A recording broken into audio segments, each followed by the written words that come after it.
All right, so I'm just making this video because I think it's a little bit outrageous that no one's pointed this out yet. So I'm gonna point it out. When the Xbox One came out originally, after about 6 months of its release, you could purchase an Xbox One for $450 at Best Buy. By about a year and just under a half, upon the next Black Friday, I purchased mine at $500 and some change. The price in which I purchased it at was $400. I bought a warranty and then I had to pay for taxes.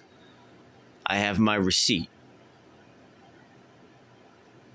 I couldn't find it in the time to make this video, but I will make another video. It'll be like 3 seconds long. It'll just be that receipt the moment I do find it. My point is that there is no shortage. There is no supply and demand issue that Microsoft and Sony are both having. What they are intentionally doing is lying to say that they cannot meet the demand of consoles that are needed. So that way their product, instead of lowering in value as it normally would have by now, has instead increased in value. Now, if you want to buy an Xbox from Microsoft or from Sony Direct, right? If you want to buy their new Xbox Series X, it's still at the base price. Still at the base price. It has nothing to do with the people who are buying them all out, the bots who are buying them the moment they go online.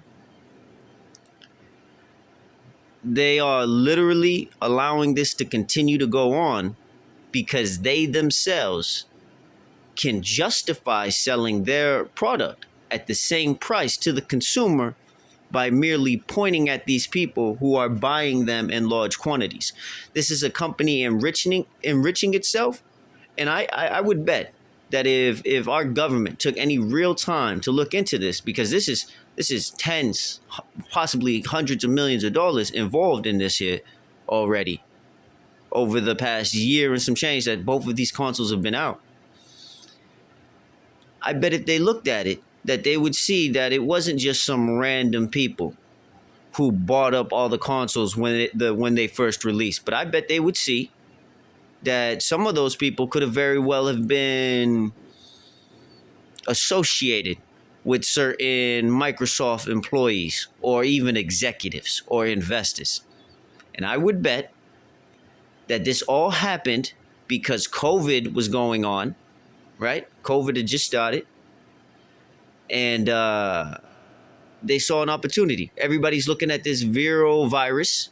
No one's going to pay attention to this. And then we can blame it on the virus. And then we can blame our continued pricing of the immediate release price, even a year and a half after the release, by just blaming it on the people who buy too many of them. So I think they created this issue on purpose in order to keep the price of their console at the same level it was day one, a year and a half later. It's just my opinion. I could be incorrect, but I do believe that this is most likely